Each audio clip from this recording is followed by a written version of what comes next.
noches.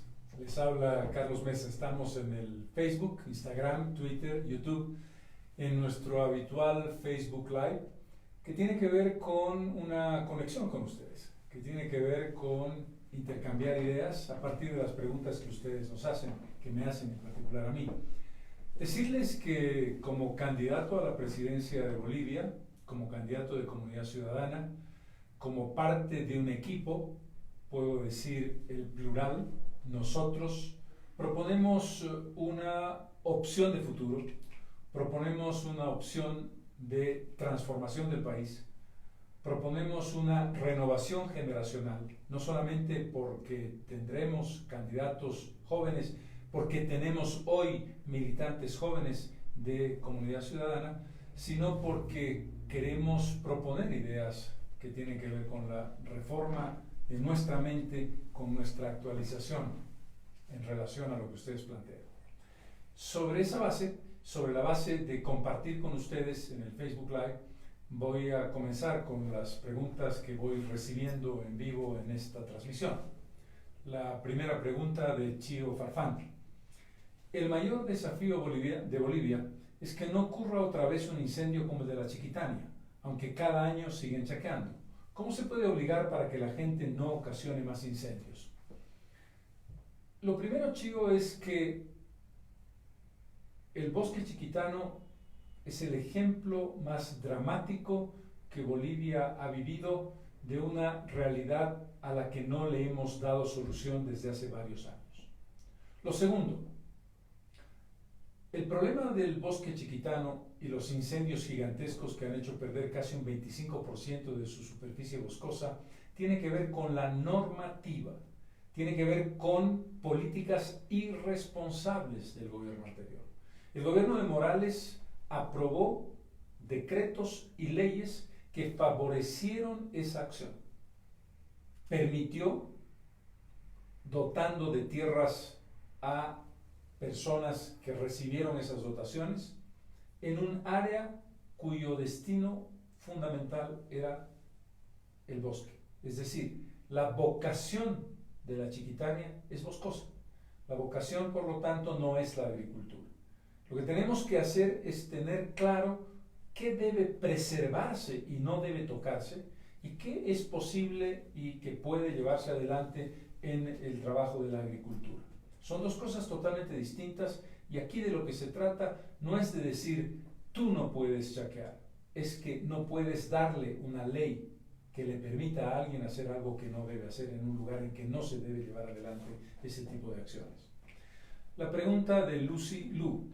El turismo es un sector olvidado por todos los gobiernos de turno, pero no saben que si le prestaran la debida atención sería de gran beneficio para el país. Es un sector estratégico para la generación de recursos económicos por su efecto multiplicador.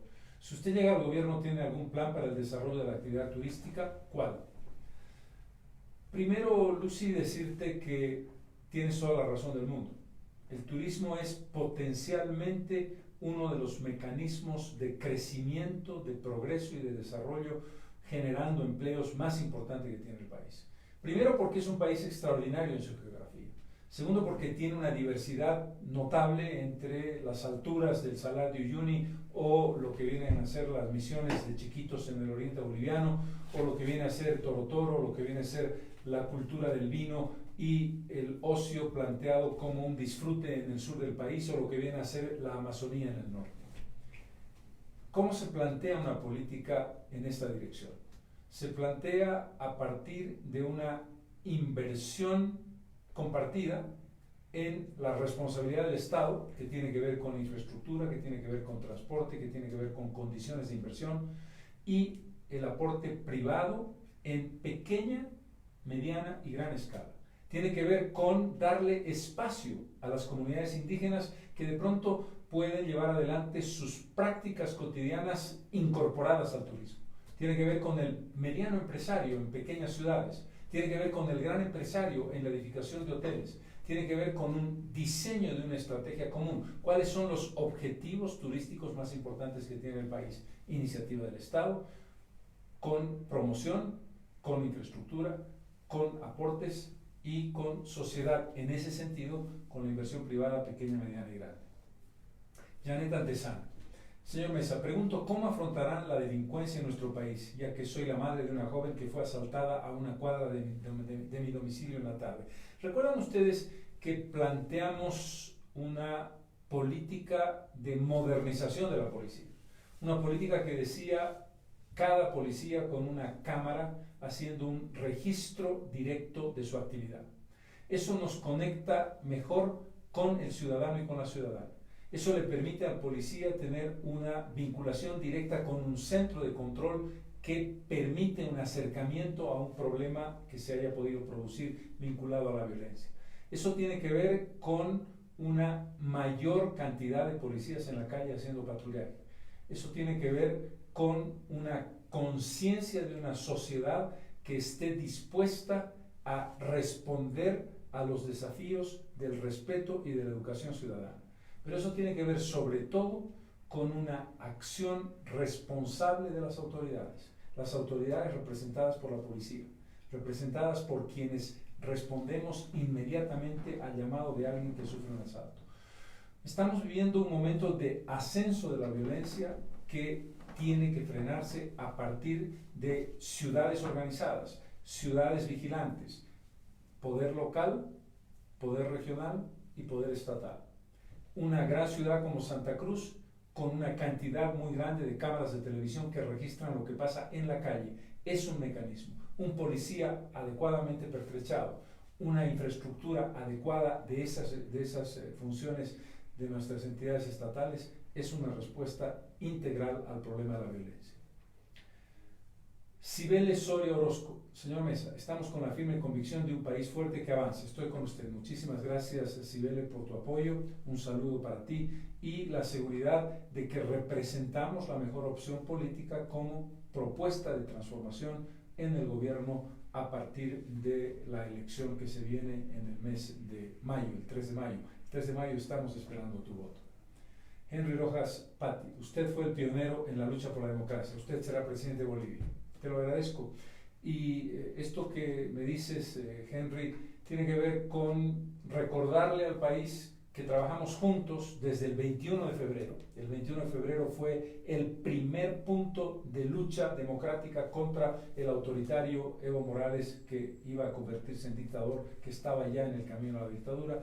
Nosotros trabajamos durante un año en una campaña durísima, ganamos esa elección, nos la robaron. Y si nosotros no hubiéramos logrado ese resultado, lo que vino después, que fue una tarea común de los ciudadanos en ese extraordinario periodo de 21 días que se recordará como la revolución de las pititas, no se hubiera producido todo sin el 21 de febrero, sin el proceso electoral, sin nuestro triunfo, sin nuestra reivindicación de ese robo que sufrimos. Pregunta Natalia Gott, ¿qué opina de la ley Avelino Cignani y cómo la mejoraría? La ministra de Educación quiere que se derogue la ley. ¿Usted la anularía si es presidente? Otra vez la respuesta es, no se trata de una ley más otra ley, anulo esta, apruebo esta otra. ¿Recuerdan ustedes la reforma educativa de 1994? ¿Recuerdan obviamente la ley Avelino Cignani del 2011? Lo que tenemos que hacer es recoger aquellos elementos positivos de ambas leyes. La educación intercultural y bilingüe, una educación horizontal, una educación no memorística, una educación que te permita pensarte para el trabajo, que sea práctica y a la vez te dé los instrumentos para pensar mejor. Por lo tanto, yo recogería los elementos positivos de la ley del 94, de la Avelino Cignani, eliminando toda la retórica que es pura palabra, revolucionaria, descolonizadora, transformadora, de cambio, antineoliberal y todas esas cantidad de adjetivos a los que nos había acostumbrado el gobierno, que es palabras, palabras, palabras que se lleva el viento. Lo que necesitamos es una acción objetiva para mejorar nuestra educación y para ello tenemos que medirla. ¿Dónde está la educación de Bolivia comparada con Perú, con Colombia, con República Dominicana, con Chile, con Argentina, con Brasil? ¿Dónde estamos en matemáticas? ¿Dónde estamos en ciencias? ¿Dónde estamos en lenguaje? Cuando sepamos estos elementos, ¿dónde está la educación de Bolivia? Podremos encontrar respuestas concretas a los desafíos concretos. Nuestra presunción, creo que la compartimos, es que no nos va bien. pero tenemos que medirla. Y para eso hay mediciones internacionales que Bolivia en el gobierno de Morales rechazó, porque no quería aceptar la dura realidad que tenemos que enfrentar. Alejandro Fresco me hace la pregunta. En el gobierno anterior se ha cambiado mucho la materia de historia y preocupa que las generaciones que están en el colegio tengan una mirada distorsionada de la historia del país. ¿Qué opina usted sobre el tema? Lo que hemos sufrido a lo largo de estos casi 14 años es un lavado de cerebro colectivo.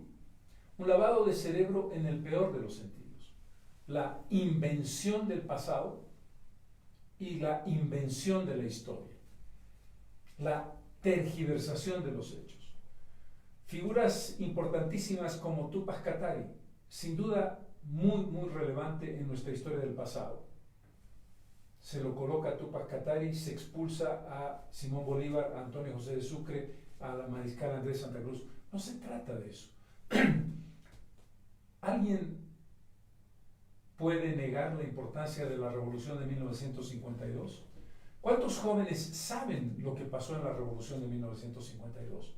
¿Saben que se hizo una reforma agraria que favoreció a los indígenas?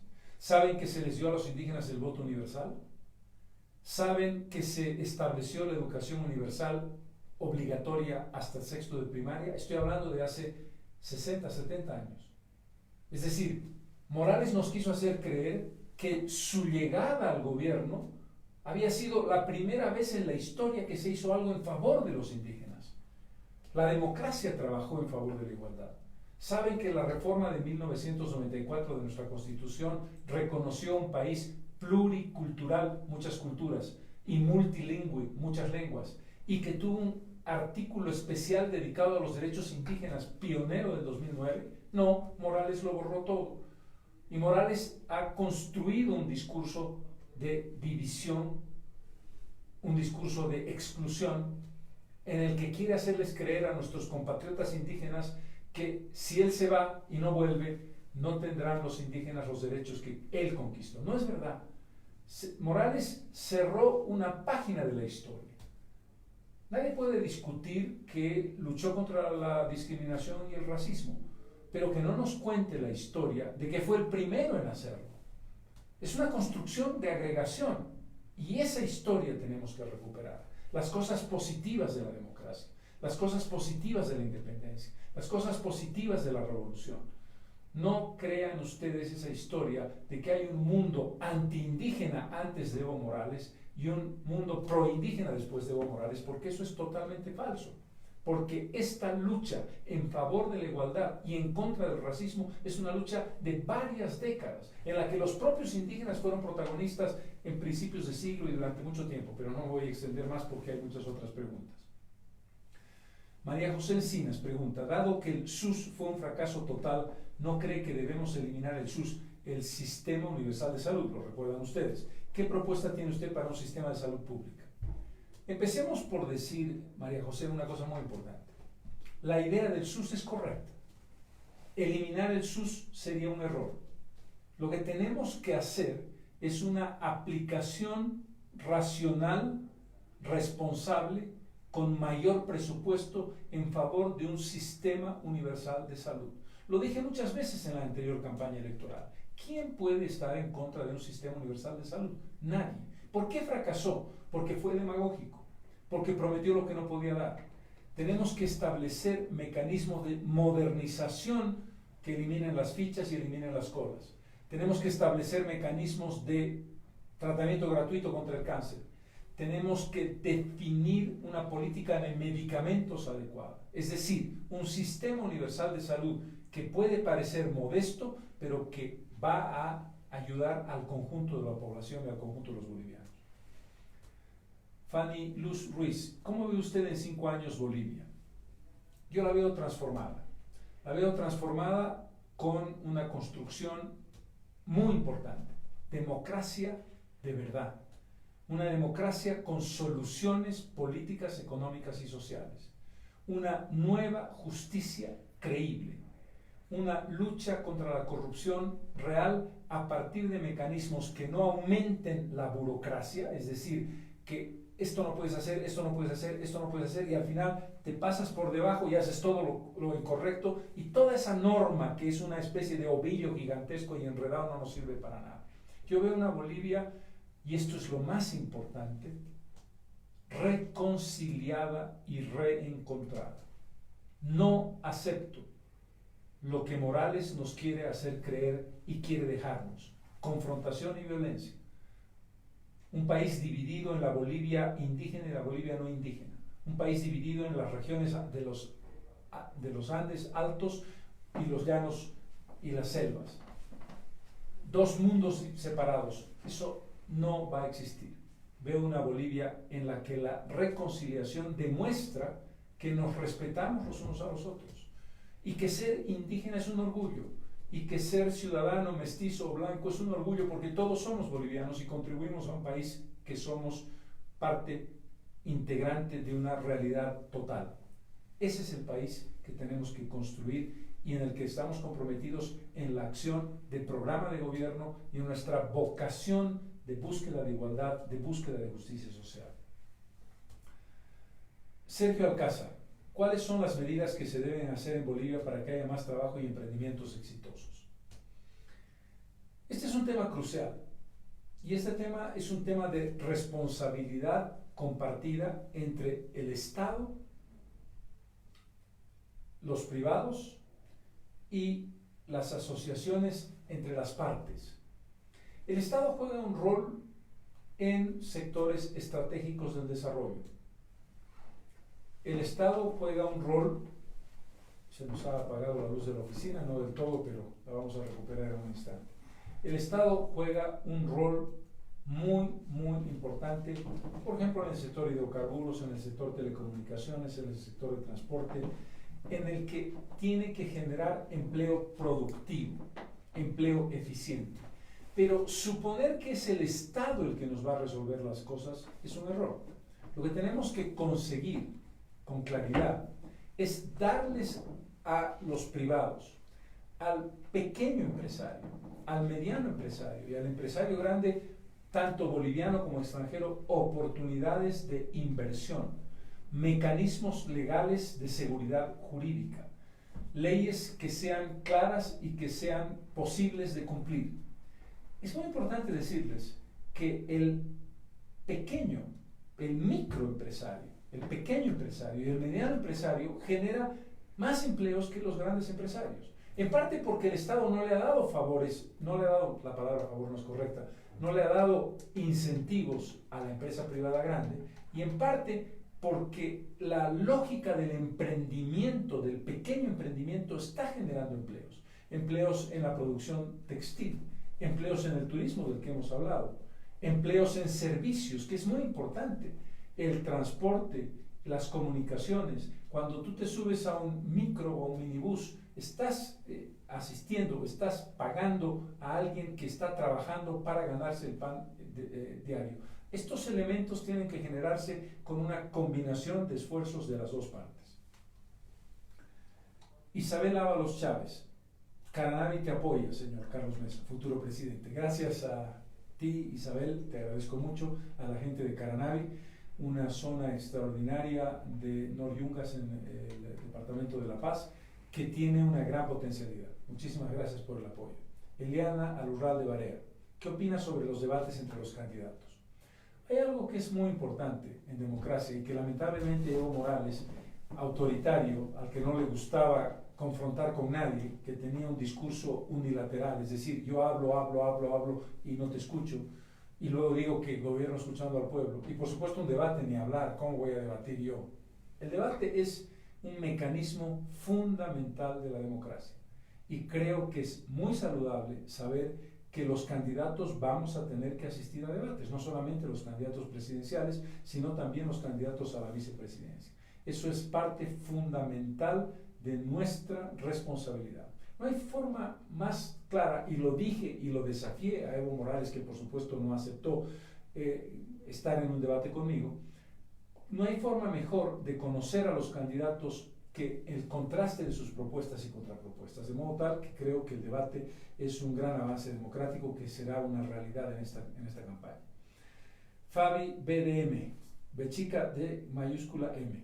Buenas noches, Carlos Mesa. Los saludo desde España. Mi pregunta es, si sale presidente, ¿qué hará de diferente de lo que hizo cuando le tocó ser presidente de nuestro país?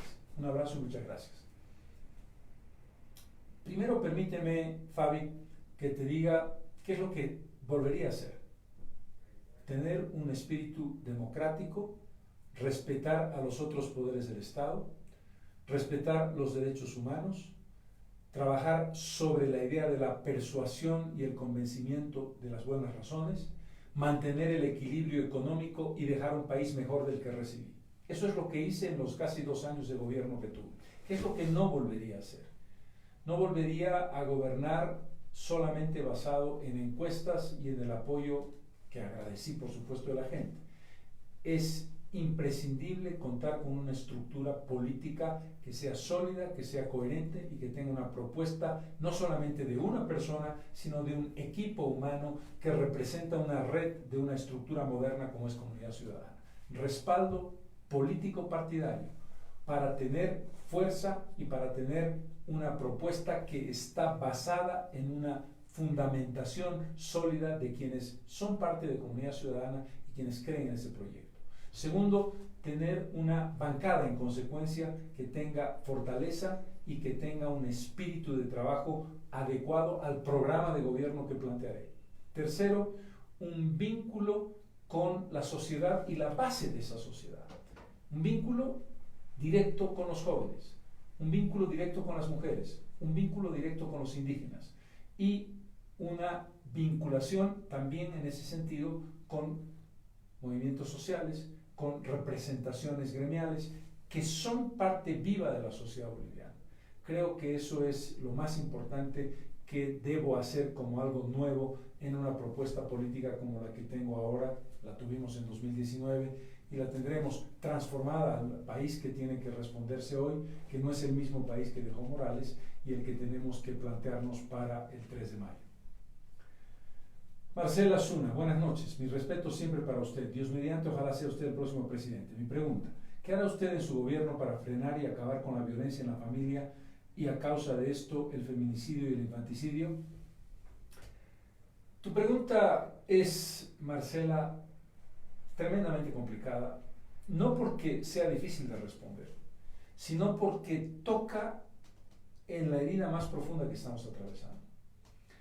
Hemos vivido el año 2019 la realidad de 117 feminicidios. Hemos vivido más de 1.130 violaciones en 6 meses del año pasado. Vivimos la realidad de una sociedad machista. Vivimos la realidad de que la casa, el hogar, es más peligroso para una mujer y para un niño que estar en la calle. Porque los principales problemas de violencia contra la mujer y contra los niños se dan dentro del hogar. Y esa es una realidad brutal. ¿Qué tenemos que hacer? Varias cosas. Primero, transformar radicalmente nuestra educación. Educación dentro de la familia y educación en el colegio. Terminar con esa historia de que no hay una violencia distinta cuando se hace contra un hombre que contra una mujer. No, los crímenes de odio contra la mujer, que son producto del odio de un hombre contra una mujer, son muchísimo más altos, pero en proporción gigantesca por encima de los que pueda darse en el caso inverso. Segundo, el cumplimiento de la ley. Tercero, lo que tenemos que conseguir es libertad política y libertad económica para la mujer. Si la mujer no tiene libertad económica, siempre será sujeta a la violencia machista. Y tenemos que terminar con el acoso y la complicidad de hombres en la justicia protegiendo a hombres acusados de feminicidio o de violencia contra la mujer. Que la mujer pueda denunciar la violencia sin miedo a una maraña de preguntas ofensivas, una potencial humillación en su contra, una imposibilidad de conseguir resultados o simple y sencillamente procesos que duran infinitamente y que no tienen respuesta. Tenemos que hacer más eficiente el sistema y para eso tenemos que cambiar la justicia de cabo a rabo, de punta a punta. ¿Cómo haría para cambiar, me pregunta Luis Carlos Martínez Sánchez, cómo haría para cambiar esa visión que tiene el pueblo boliviano sobre la política? Es importante formar nuevos líderes fuera de los grupos de poder de siempre. Tú tienes toda la razón, Luis Carlos. Yo te diría, si me permites decirte, yo te diría, si me permites decírtelo, que la revolución de las pititas, los 21 días extraordinarios que ha vivido Bolivia en resistencia democrática, que obligaron a Morales a renunciar, y que no nos cuenten que hubo golpe de Estado y todas esas historias, demostró algo muy importante, que los jóvenes no pasan de la política. Los jóvenes están comprometidos con la política. Los jóvenes demostraron que creen que hacer política en el mejor de los sentidos democráticos, es decir, moverse activamente, pacíficamente, pero militantemente contra el autoritarismo, contra quien se quiere apropiar del poder para siempre, contra quien está destruyendo el modelo democrático, es una responsabilidad. Los jóvenes nos dieron una lección, las mujeres nos dieron una lección. Después de esos días históricos, nuestra percepción sobre la política ha cambiado. Pero no solamente ha cambiado porque pensemos que la política, y esto es así, se trata de un arte mayor, del arte más significativo. Cuando digo un arte no me estoy refiriendo a la creación de una pintura o a la escritura de una novela. El arte de hacer política significa el tener todo tu espíritu en lo mejor que tú tienes haciendo lo que es más importante, el destino de nosotros como colectividad. Los jóvenes quieren participar en política. Los jóvenes se han dado cuenta de que hay una política con mayúscula y esa política es posible. Y es posible, y en este caso te ofrezco yo, Comunidad Ciudadana, como una propuesta de renovación política que cree en ideas, que cree en causas, que cree en la lucha en favor del medio ambiente, que cree en la lucha en defensa de los animales, que cree en la lucha en defensa de una justicia igual para todos, que cree que hay que luchar en serio contra la pobreza, que está militantemente contra el racismo y la discriminación. Eso es hacer política y creo que esa lección tenemos que aprenderla quienes queremos ocupar la presidencia de Bolivia para hacer esa transformación. Vamos con, y estoy a 2 minutos de cumplir la media hora, la última pregunta de Johnny Martins Quisbert. ¿Cómo renovará los magistrados del Poder Judicial? Este fue un compromiso que hicimos, Johnny, en la anterior elección y que no ha cambiado. El gobierno del MAS logró lo que parecía imposible, que la justicia boliviana fuera peor de lo que ya había sido en el pasado, que era muy mala, porque unió 3 cosas: militancia político-partidaria, jueces masistas, corrupción gigantesca e ineptitud. Una gran parte de esos jueces no tienen las condiciones y las características para llevar bien su trabajo profesional. Entre otras cosas, porque los buenos jueces y las buenas juezas no participaron de los procesos de selección, porque no estaban dispuestos a ser zarandeados, a ser manipulados y a ser ofendidos por un parlamento con 2/3 del MAS que seleccionaba intencionalmente a los militantes obsecuentes, es decir, que estaban dispuestos a decir sí señor, haré lo que usted me pida, y no hacer lo que deben hacer. Tenemos que cambiar la justicia. ¿Cómo? Estableciendo la ilegitimidad de 2 elecciones, de la del 2011 y de la del 2017. ¿Por qué? Porque en las 2 elecciones para magistrados de la justicia, el 40% de nosotros votó blanco o nulo, perdón, 40% votó nulo, 40% nulo y 20% blanco. Cuando el 60% del total de los votantes está diciéndote no creo en esta elección y por eso voto blanco o voto nulo, esa elección no puede legitimar a unos candidatos que han obtenido 4, 5, 7% de los votos. Sobre esa base hay que hacer una nueva elección que plantee la presencia de los mejores jueces a partir de una consulta. Esto es lo que vamos a hacer en el proceso judicial en cuanto lleguemos al gobierno, en cuanto termine el proceso electoral que esperamos ganar. Quiero aprovechar para saludarlos y decirles que estamos empeñados en transformar Bolivia. Estamos empeñados en hacerlo con ustedes. No se trata de una persona, no se trata de Carlos Mesa, Se trata de una propuesta que tiene un nombre, Comunidad Ciudadana, pero que tiene un respaldo de unidad. La unidad se logra a partir del voto popular. Y creemos que igual que pasó en el 20 de octubre del 2019, fecha en la que recibimos 2.300.000 votos por lo menos, descontando el fraude, vamos a repetir esa intención de voto y contar con ustedes para lograr el triunfo electoral que nos permita transformar Bolivia. Un saludo.